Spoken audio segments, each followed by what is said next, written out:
اس سے پہلے پارٹ میں ہم نے دیکھا آنیا کو اسکول میں ایڈمیشن مل گیا تھا اور ہینڈلر لوئڈ کو بتاتی ہے کہ آنیا کو یا تو ڈسمونڈس کے بیٹے کی فرینڈ بننا ہوگا یا تو امپیریل اسٹوڈنٹ کا سٹیٹس حاصل کرنا ضروری ہے، لیکن امپیریل اسٹوڈنٹ بننے کے لیے ایک اسٹوڈنٹ کو 8 سٹیلر یعنی 8 سٹارز ملنے چاہیے جو کہ ٹیلنٹڈ اسٹوڈنٹ کو ملتے ہیں، لیکن مارکس خراب آنے پر اور بری حرکتیں کرنے پر 8 بولٹس ملتے ہیں۔ اگر کسی اسٹوڈنٹ کو 8 بول ملے تو اسے اسکول سے نکال دیا جائے گا۔ اگر آپ نے پہلا پارٹ نہیں دیکھا اسے ضرور اس ویڈیو سے پہلے چیک کریں کیونکہ آپ کو پھر یہ سیکنڈ پارٹ سمجھنے میں مشکل ہوگی۔ لنک میں نے ڈسکرپشن میں دے دیا ہے۔ اسکول یونیفارم لینے کے بعد آنیا اور اس کی موم یور پارک چلے جاتے ہیں اکیلے ٹائم سپینڈ کرنے کے لیے۔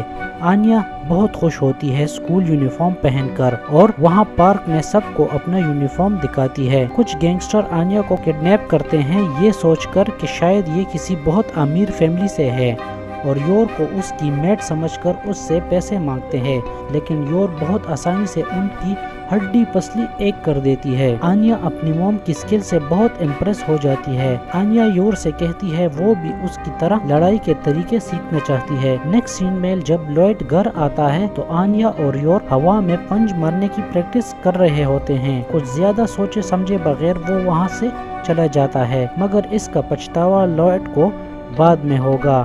اسکول کا پہلا دن شروع ہوتا ہے اور پیرنٹس کو بچوں کے ساتھ اسکول بلایا جاتا ہے۔ لوئڈ نے آنیا کو امپیریل اسٹوڈنٹ بننے کی کوشش چھوڑ دی، اس کی پڑھائی میں کوئی انٹرسٹ نہ ہونے کی وجہ سے، اس لیے اس نے اسٹوڈنٹس کی لائن اپ کو مکس کر دیا تاکہ جب اسٹوڈنٹس کو لائن میں کھڑا کیا جائے تو آنیا اور ڈسمونڈ کا بیٹا ساتھ ساتھ کھڑے ہوں۔ لوئڈ آنیا کو ڈسمونڈ کے بیٹے کا دوست بنانے کا پلان تھا۔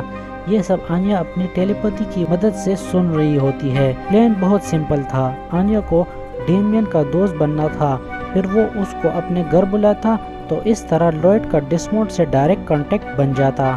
جب آنیا کو نیچے بلایا جاتا ہے تو وہ پیکی جو ایک CEO آف ملٹری کانٹریکٹر کی بیٹی ہوتی ہے اس کے ساتھ لائن میں شامل ہوتی ہے۔ حالانکہ لوئڈ چاہتا ہے کہ آنیا جتنا ہو سکے زیادہ سے زیادہ دوست بنائے، پر آنیا ٹیلیپیتھی کے ذریعے یہ سمجھ جاتی ہے کہ یہاں پر زیادہ اسٹوڈنٹس برے آئیڈیاز رکھتے ہیں باقی اسٹوڈنٹس کے بارے میں، تو آنیا اپنا فیس وہاں سے دوسری طرف کر دیتی ہے۔ ان کے ٹیچر ہینڈرسن ان کو اسکول دکھانے لے جاتے ہیں، ان کو کلاسز، کینٹین اور باقی رولز کے بارے میں بتایا جاتا ہے اور وہ ان کو سٹیلرز اور بولڈ کے بارے میں بھی بتاتے ہیں۔ تبھی ڈیمین آنیا کے پاس آتا ہے اور اس سے پوچھتا ہے کہ اس کے فادر کیا کام کرتے ہیں۔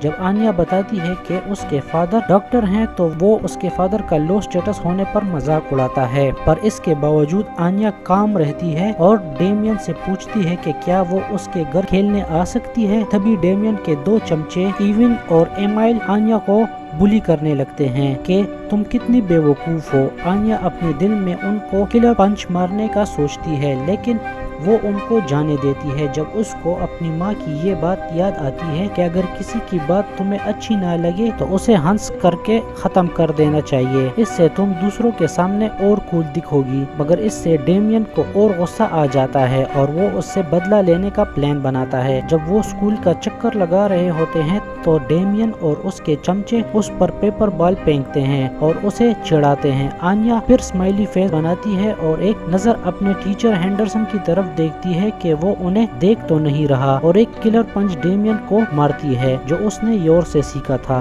ڈیمین اس پنچ سے دور جا کر گر جاتا ہے۔ ماسٹر ہنری یہ ہنگامہ سن کر وہاں پہنچ جاتے ہیں تو آنیا یہ بولتی ہے کہ یہ لڑکے اسے اور اس کی فرینڈ بیکی کو پورے راستے تنگ کر رہے تھے اس لیے اس نے ایسا کیا۔ ہنری کو یہ بہت ایلیگنٹ لگا کہ آنیا نے اپنی فرینڈ کو بچانے کے لیے یہ سب کیا۔ پھر رولز کے مطابق اسے آنیا کو ایک بولڈ دینا پڑا۔ ہینڈرسن یہ سب فورجر فیملی کو بتا دیتا ہے اور ان کو یہ بھی بتاتا ہے کہ نارمل اس طرح کے حادثے پر 3 بولڈ ایز اے پنشمنٹ دیے جاتے ہیں، پر اس نے صرف 1 بولڈ دیا ایلیگنس کی وجہ سے۔ لارڈ یہ یقین نہیں کر پاتا کہ آنیا نے اسکول کے پہلے دن ہی بولڈ حاصل کر لیا اور اس کے اوپر جس سے اس نے فرینڈ شپ کرنی تھی اس کو پنچ دے مارا۔ اگلے دن جب آنیا اسکول جانے لگتی ہے تو لارڈ اس کو یاد دلاتا ہے کہ ہر حال میں اس نے ڈیمین سے معافی مانگنی ہے جو اس نے کیا۔ آنیا بھی معافی مانگنے کا پرومس کرتی ہے۔ لیکن لوئڈ کو نہیں لگتا کہ اس کی بیٹی یہ کر پائے گی، تو اس لیے وہ اس کی جاسوسی کرنے اسکول پہنچ جاتا ہے۔ پورا دن آنیا کو کئی موقع ملتے ہیں ڈیمین سے معافی مانگنے کی، پر اس کی فرینڈ بیکی اسے ڈیمین سے بات کرنے سے روکتی ہے۔ وہ نہیں چاہتی کہ آنیا ان بلیز کے منہ لگے۔ لوئڈ یہ سب دور سے دیکھ رہا ہوتا ہے اور وہ بیکی پر بہت غصہ ہوتا ہے اس کے پلان کو خراب کرنے کے لیے۔ آخر کار لوئڈ ایک ویٹر کا روپ لیتا ہے اور لوئڈ بیکی کو آنیا سے تھوڑی ٹائم کے لیے دور کرنے میں کامیاب ہو جاتا ہے۔ جب آنیا ڈیمین سے معافی مانگنے جاتی ہے تب ڈیمین کو اپنے دل میں کچھ الجھن سی محسوس ہوتی ہے اور وہ آنیا کو اپنے آس پاس نہیں دیکھنا چاہتا، تو وہ وہاں سے بھاگ جاتا ہے۔ لوئڈ اپنے پلان کو فیل ہوتے دیکھ کر بہت مایوس ہو جاتا ہے۔ اسے لگتا ہے کہ اب آنیا ڈیمین کی فرینڈ نہیں بن سکتی۔ جب آنیا گھر پہنچتی ہے تو لوئڈ اسے زبردستی پڑھانے لگتا ہے کہ شاید یہی ایک طریقہ ہو اسٹیلر حاصل کرنے اور میٹنگ میں شامل ہونے کا، پر اس کی ٹیچنگ سکل کچھ خاص نہیں ہوتی، جس سے وہ بیچاری بچی سٹریس میں پڑ جاتی ہے۔ یور لوئڈ کو بتاتی ہے کہ چھوٹے بچوں کو کچھ چیزیں سیکھنے میں ٹائم لگتا ہے۔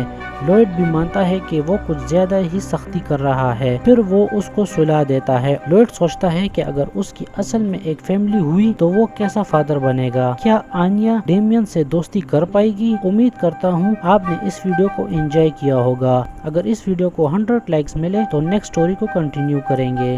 Thanks for watching.